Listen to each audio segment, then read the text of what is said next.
when will they ever turn it on again? When they're 100% certain it will not produce any embarrassing outcomes or insulting outcomes? So that would give the company then a market capitalization of around 128 million US dollars.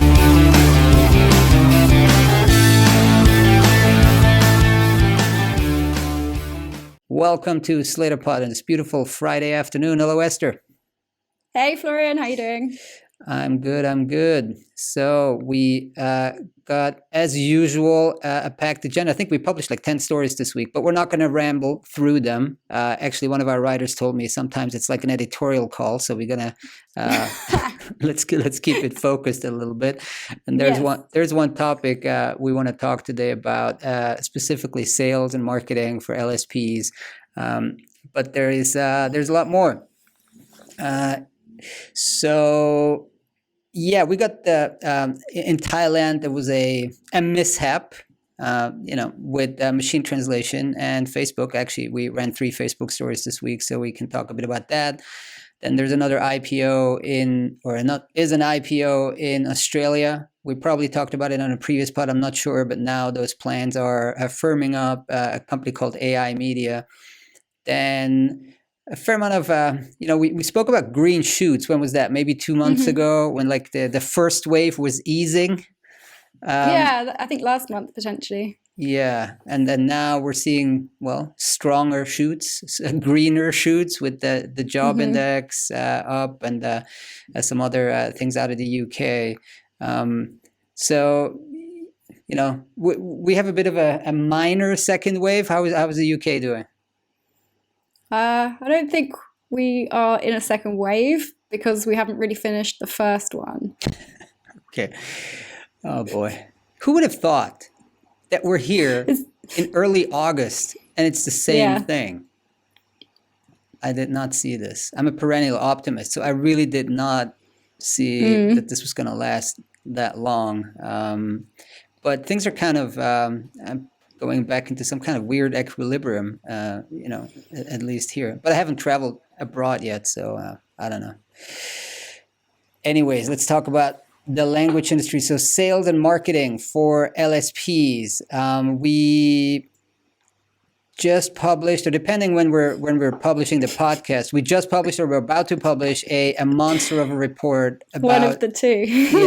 About sales and marketing for LSPs. So can you just tell us a bit more about the background, and then we're going to generally go into a discussion around sales and marketing, which I've done in my previous life in an LSP a lot. So would love to talk about. Yeah, for sure. So I suppose the motivation of the report, obviously to help LSPs sell and market their services and technology, but we wanted to do this specifically targeted for sort of small and medium-sized LSPs who maybe don't have very many or any sort of sales and marketing operations at this point.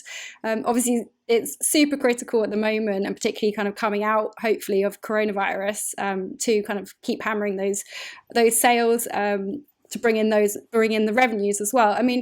And we know that translation, localization is a very, very competitive market. So we wanted to provide some guidance for LSPs, on how to run some of this stuff. So how to set up a sales operation from the ground up, really, how to structure it, how to compensate sales staff, and things like that. It's quite a big report for our, comparably, I think 35 pages. Usually our reports are more 25, 30, and this is very dense. I just said, we had a final version. So this is going to be super valuable. It's a topic I like to talk about because I have such fond memories of basically, starting out as a linguist, but then having to do sales, right? Because we were out there in Asia and we needed to ramp up the business very quickly. So it was quite the transition from basically, caring about grammar and syntax and accurate translation to like going out and pitching clients. So it's a very different activity, obviously. but also I think it was a good lesson in how hard it is to pitch this type of service, because it's relatively undifferentiated compared to I don't know, compared to what else? Well, a lot of markets are competitive, but this one's extremely competitive, and has gotten more so recently over the past 5 years with MT coming in. So you're not only competing against your competitors, you're competing very, very strongly against the perception of MT, etc. So very, very highly competitive market, hard to differentiate. Now, when you can build a business in this industry purely on product and service. You can, right? You don't necessarily need hardcore sales, 10 salespeople to ramp up. You can actually be an amazing translator, you can have an amazing technology, you can have a very deep knowledge of a particular industry and grow. That works. Right? There's companies that are quite sizable in this industry that have very little sales and marketing. I do think, though, that many, many companies plateau at some point if they just rely on service or product awesomeness. At some point, the word of mouth strategy will likely peak, and then for some it happens sooner, for others it happens later, and then at that point you're going to have to go with sales. But if you have a strategy early on in place where you basically you go out there, you talk to the market, that the growth just happens a lot faster, right? Yeah. So we both worked in relatively similar sized companies before. You were at Donnelly, I was at CLS. I mean, how did you interact with sales? Because I was kind of initially linguist and went very quickly into sales, and then kind of kept that sales leadership role for a long time. How did you interact with sales? You were more on the account management, project management side. Yes. Yeah, I was a project manager to begin with, and then managed a team of project managers. So, to be honest, I was always focused on what I'll talk about when I was at Donnelly. I was focused on really one specific vertical. So you actually got to know the person or a couple of salespeople who were responsible for that particular area of business in your region quite well. So I think obviously if you build up that working relationship, you as a project manager, you deliver what you're going to do. If they get the sense that you're going to be managing things properly and focusing on client satisfaction as well, as obviously quality and everything else, then actually, from my perspective, it worked reasonably smoothly. We'd pitch together sometimes. I think we'd go to meetings together. We on production side would help sometimes. Putting things and solutions together for prospective clients as well. What was the culture like? Was it like, were they pure hunters, like hardcore going out doing 50 cold calls a day, or were there more? Was it more consultative sales? They had a couple of meetings a day maybe, but like it was relatively client solutions driven, or pure just going out there and trying to get as much contact with potential leads as possible? Yeah, I'd say overall consultative is a good word to describe that kind of sales culture there. I think like in any business, there was a complete mix. There were people who were more comfortable kind of doing the gathering, who maybe had some kind of really long-standing big enterprise accounts, and it was all kind of farming. And then you had those who were kind of obviously more out prospecting. And I suppose that kind of came through when, there were particular areas of business or like lines of business or verticals that we wanted to pursue. And so then it really was ramping up those salespeople going out, doing the outreach more so. But I think definitely it was very relationship led and very sort of client led in that sense, working on existing relationships. And I think project management definitely played a role in that, in the kind of retention, etc. part of it. And the two businesses that we were in were similar size, I think $80 to $100 million. So they had, an established sales team or teams in place regionally. For me, it was more building up something from scratch in Asia that was regionally focused. You needed to have people in the region, couldn't rely on headquarters. But it's a different game. So this report that we're publishing is more geared towards somewhat smaller players and who have potentially or possibly less fewer capabilities, fewer resources. And it's very hard just to get started with when you're starting out with sales, like finding and retaining high-performing sales staff is really hard. I mean, first of all, you have to make a decision. Are you going to hire sales expertise or industry expertise, right? Yeah, you can get both. I mean, you can find somebody who was at a competitor and hire them over, but that's not easy. These people tend to be hard to hire or poach away, right? So sometimes you're faced with, again, do you value the sales expertise or skills or the industry expertise? And personally, I'm in favor of hiring more the sales expertise for pretty focused sales role, and the industry expertise tends to come relatively quickly if somebody is quick on the uptick, right? And then I feel that smaller LSPs tend to underestimate the time it takes to actually ramp up and be productive, not on the knowledge side, but actually on the production side. Like, it's not like you can knock on somebody's door and then you close a $500,000 translation or a localization account, right? Typically 12 to 18 months. In my view, it does take about 12 to 18 months for somebody to really, start to perform and bring in some good sized business. Maybe you get lucky on a big account early, but that's more the exception than the rule. And yeah, I understand that in a big LSP, maybe at Trends Perfect, you probably get fired even before if you don't perform for 12 to 18 months, you're probably not gonna stay around for a long time there. But that's a different ball game, because they have all the processes set up and they have a lot of support for you, so it's easier to perform there early on, in my view. For marketing. We're not going to go into detail what's in the report. There's just so much, but there's just so many more tools than there were before. Like 10 years ago, it was a lot harder to do SEO. I mean, we did some paid Google ads, but it was a lot harder to do. Email marketing, content marketing was harder to do. I think today there's just a ton of options for smaller companies, even for Slator. I mean, how many SaaS subscriptions do we have? I don't know. Quite a few. 20? Quite a few, yeah. Quite a few, right? Probably more than you realize. But yeah, and it's interesting to see how they work together, even if you just think about us producing the podcast. You've probably got 3 or 4 different tools that you're using for that. Yeah. No? I think we have probably about 3, yeah. So it's a lot. It's gotten so much easier. That just wasn't around 10 years ago. So some of the companies that haven't really looked at this, some of the maybe slightly older LSPs that haven't really looked at the landscape and maybe think, well, it was hard 10 years ago, they should really take a look at this now. Like, you can do a lot more on the marketing side because the solutions have gotten so much easier to access.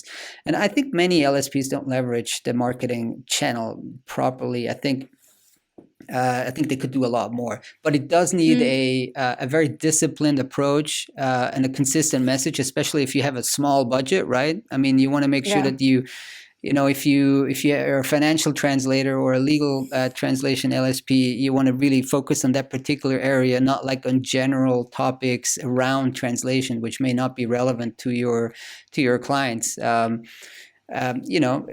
don't know. What you gotta think what your clients want to hear from you. I mean, for example, in the financial space, I don't know, maybe these MiFID regulations 2-3 years ago or something, or you can produce pieces of content, podcasts, etc. about this. You just got to think, what do my clients want to do, and the tools are really there. So, long story short, we packed this all up nicely. Go have a look if that's something that you're interested in, and I'm really looking forward to also doing I think we're going to do a webinar about it for those who purchased a report, like with the 2020 market report. So, sales and marketing for LSPs. Moving far away from that to Thailand and the mishap that shows the risk of machine translation in social media. Yeah, I mean, it took me a while to get my head around this story, I have to say, because there's a lot of different parties, I suppose, involved. But the simple version is that there was a post on Facebook that had been originally posted in English that was auto-translated into Thai. And it was relating to the king, and particularly about the king's birthday. But unfortunately, the auto-translation in Thai was offensive in some way to the Thai monarchy. Now, this is all in the context, I suppose, of a country where there are super strict rules around how things like the images of the king should be treated. And in fact, people can be put in prison for sort of up to 15 years or something if they're saying something disparaging about the monarchy. So you don't want to be caught kind of saying something you shouldn't. So I guess it gets a little bit more complicated because obviously Facebook were the ones who auto-translated it. The Facebook platform auto-translated it. But the actual post itself, so the English version of the post, came from the Facebook page of the Thai Public Broadcasting Service, PBS, Thai PBS. So the original message was something really innocuous around there's a ceremony to celebrate the birthday of the king. But then, it became somewhat offensive when it was translated into Thai, although they didn't actually disclose how or why it was offensive. I think there wasn't much out there. We tried to find it, obviously. I actually did a reverse search on Google, but the reverse translation was okay. So yeah. But then there's a whole rigmarole in terms of what the fallout of that was. So I think Facebook have basically said that they obviously issued a profound apology to the Thai people. And Facebook Thailand has decided to deactivate the auto-translate function on Facebook and Instagram. And they've said that they're going to be revamping machine translation quality. But then also, it wasn't only, again. So revamping how? Make it perfect? I don't actually know. Revamp it, improve it, develop it, whatever you want to say. Just make it so it's not going to insult somebody very, very, very important, I suppose. Well, then they may as well just leave it down for the foreseeable future until we have artificial general AI. Sure. Maybe, yeah. Well, I think that sorry to jump in here, but no, I mean, if they when will they ever turn it on again? When they're 100% certain it will not produce any embarrassing outcomes or insulting outcomes? Maybe you just build in some kind of rule that identifies if you're talking about, for example, His Majesty the King, and put some kind of check in there, something to flag. This might, a tough one. Yeah, I know. That said, though, segueing, we have a headline this week that said Facebook researchers say machine translation quality estimation is lacking. So there is a big push by them. Well, there's a research paper they published around quality estimation data sets, and they say that there's some biases in there. So, we're not going to go into detail, but it was just, it was obviously topical. So one article was Thai mistranslation, and then the next article we ran was like that Facebook's looking into machine translation quality estimation. So there's a lot going on at Facebook. Also, another one that they ramped up their open sourcing of like speech translation data sets. I think that they published the open source speech translation data set and a toolkit to evaluate what they call simultaneous speech and text translation. So we spoke about it before. I mean, there's this whole push into, end-to-end speech translation, and now Facebook open sourced a toolkit to evaluate. So have these, have the independent developers. They hope, work on this and make it better so they can maybe turn on their Thai translation engine eventually, but that's written translation. Anyway, little mishap here in Thailand. Moving further south, another IPO in the offing. We spoke about it, might have been a couple of months ago, AI Media, and now it's confirmed that they're roadshowing. Roadshowing means they basically have a group of investment bankers. They have a stack of pitch books or PowerPoint presentations. They're going out and meeting institutional investors like pension funds and big investors down in Australia, and they plan to list on September 15th. So they're meeting all these investors to get some, lock up some demand before they actually list. And then it becomes obviously accessible to anybody, but they want to have some cornerstone investors before they go public. So what are the figures there? It's quite a sizable IPO for our industry, right? Yeah, pretty much. They're reportedly raising around between 60 to 70 million Australian dollars. So that's up to around 50 million US dollars. Yeah. Yeah, so that would give the company then a market capitalization of around 128 million US dollars or 177 Australian dollars. Okay, and that's kind of the target they're setting, because it hasn't listed yet, but they put that into the pitch, and that's what they're going out with. What does this company do? I mean, AI media, AI and media doesn't sound very translation-y. Yeah, well, I mean, I think they do, but I think they do obviously a wider range of things as well. I think they're kind of doing closed captioning and a whole variety of they're closed captioning, similar services. Yeah. I mean, so they also bought another company recently, I think back in May, which was a US-based company that does American Sign Language interpreting and captioning. So that was ACS. And altogether, I mean, there were previous estimates that their revenues, AI Media's revenues, were around 38 million Australian dollars. But then obviously they did this acquisition, and then typically they've grown about sort of 20% growth rates. Australia. Nothing has happened in Europe. Nothing has happened in the United States in terms of capital markets listing forever. But Australia is the place to go if you want to list. Language, business. Doesn't make much sense to me, but seems like it. Well, it makes sense to list. Let me correct that. It makes sense to list. It makes sense to list in Australia. Why Australia? That makes sense also. By all means, list in Australia. But that this is the place, the only place where LSPs are listing, that doesn't make sense. Why isn't anybody going public in Europe? Why isn't anybody going public in the United States? Don't get that. Is it harder? I mean, I don't really know too much about the process. Like, there's no sort of logical reason why it would be Australia as opposed to anywhere else. Australia seems very it's highly regulated as well, and the costs are very high. Is it something to do with the pension fund? I thought it was something to do with the fact that there's a lot of institutional investors. Like, there's a lot of activity actually on the capital markets. No? I mean, they have these super, they call it. I think we even mentioned it before. So they have, they have a lot of they have a lot of institutional money, but that's the case in other markets as well, right? Yeah. And it's not cheap to list in Australia. It really isn't. I mean, they actually have to break out the listing costs in some of these prospectuses, and it's not cheap. So it's a long and a complicated and an expensive process. So there's no obvious reason why you would list there instead of somewhere else. Don't know. Maybe Appen did set the trend, and now some others follow, right? Lionbridge never got to list there, though. They should go back and list in the NASDAQ. Moving on there.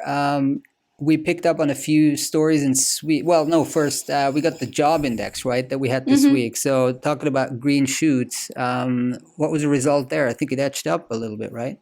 It did edge up, by just over 1 percentage point in August 2020. So I think it was kind of at an all-time low in July of around 95.6, despite having, as we said, kind of flattened out. So it wasn't falling quite so steeply between June and July. But this is the first month since coronavirus hit that actually the job index has trended upwards slightly. It's a long way off the highs of the start of 2020 and still obviously below the baseline of 100.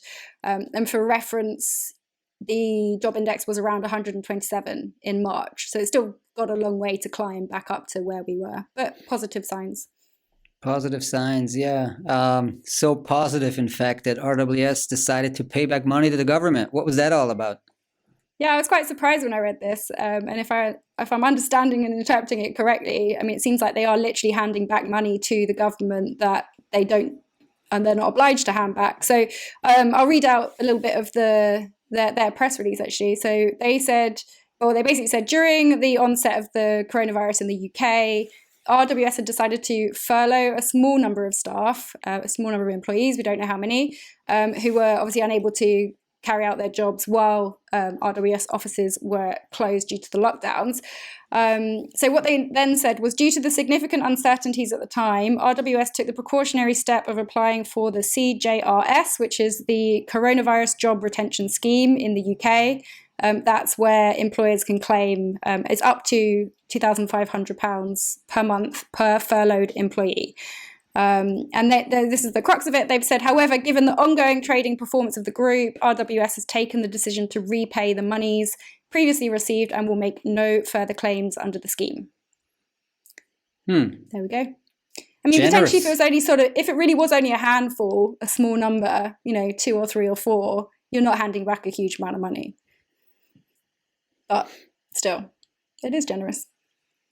I mean, if you don't have to pay it back, then I guess it's generous. Or maybe there's some tax implication, but pure spec, I have no idea. I mean, maybe it's just like, okay, we don't need it. Business is going really well. We're going to pay this back. So, good for them. What about the rest of the UK language industry? There's another update from the ATC out. They do this monthly survey. It's very helpful. Yeah, they've done one, I think, since around May time. So this is their coronavirus pulse survey from the Association of Translation Companies in the UK. This time, unfortunately, there were only 22 respondents. So it's a much smaller sample than there have been in previous months, potentially because we're now in the holiday periods, although I don't see where anybody would be going. But yeah, so this is a survey. Well, we spoke about this last time, didn't we? I mean, there's all these beautiful places in the UK. Maybe everyone's in Brighton or Bournemouth or wherever. They're all hanging out in Brighton at the beach. Yeah. Or just doing a staycation in their own houses or something. But in any case, significantly fewer respondents. So it's hard to sort of draw any meaningful conclusions from this. But they did say that, so in this month's survey in July, only 50% of the respondents said they had been significantly financially affected by the pandemic, compared to 73% in June and 65% in May. So painting a slightly more positive picture. They also said that only one respondent had reported problems of receiving payment from customers, and only one respondent had said they had problems paying out to vendors. Also, most of the LSPs who had furloughed staff, so there were 16 who said they had furloughed staff, they also said they've now brought their staff back from furlough. So they're now back in, well, not back in offices necessarily, but back at work.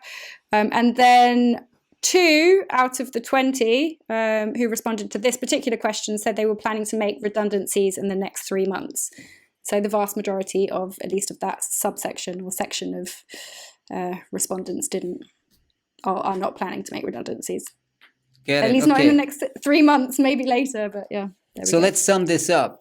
Yes. In Australia, they're listing and taking big money from big pension funds. In the UK, the biggest LSPs are paying back the money. Our job index has reached its trough and is slightly edging up. And in the UK, it's a mixed picture with some of the smaller LSPs, I guess, if you summarize the current environment. But I suppose roughly, all in all, kind of versus the previous month, it seems to be somewhat more of a rosy picture. Yeah, rosy. Well, yeah, rosy. Not rosy per se, rosier. Yeah. Rosier.